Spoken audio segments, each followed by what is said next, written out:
Park নাকি পাপের স্বর্গরাজ্য, বগুড়ার পর্দার আড়ালের বীভৎস সত্য। সিনেমা নয়, আমাদের চোখের সামনে বিষিয়ে যাচ্ছে সমাজ। প্রেমের নামে প্রকাশ্যে একই চলছে বগুড়ার পার্কগুলোতে। বগুড়া শহরের নামই সব বিনোদন কেন্দ্র, মোমো ইন থেকে ওয়ান্ডারল্যান্ড, যেখানে স্বস্তির খোঁজে যাওয়ার কথা ছিল পরিবারের সাথে, আস্থা এক চরম অস্বস্তির নাম। অশ্লীলতার জয় জয়কার, প্রকাশ্যে আপত্তিকর অঙ্গভঙ্গি।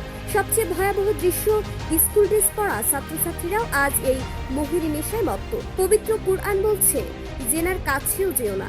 হাদিসে আছে, চোখের জেনাই হলো তাকানো, হাতের জেনা স্পর্শ। কিন্তু আধুনিকতার নামে আমরা কি তবে আমাদের ধর্মীয় ও সামাজিক মূল্যবোধকে ডাস্টবিনে ফেলে দিচ্ছি?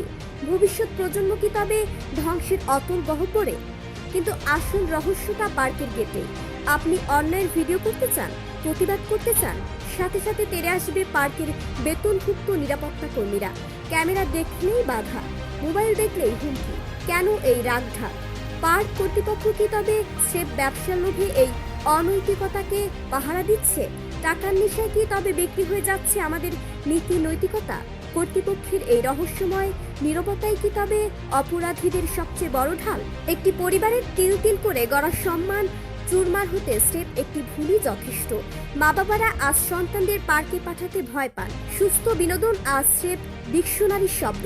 আপনার সন্তান আজ কোনো অন্ধকার গলিতে পা বাড়াচ্ছে, তা কি আপনি জানেন?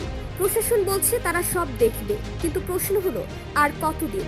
বগুড়ার এই বিনোদন কেন্দ্রগুলো কি আবার সুস্থ ও পারিবারিক পরিবেশ ফিরে পাবে, নাকি মরে যাওয়া বিবেকের ডাস্টবিনে পড়ে থাকবে আমাদের আগামী প্রজন্ম? উত্তরটা কি আপনার হাতের মুঠে আছে?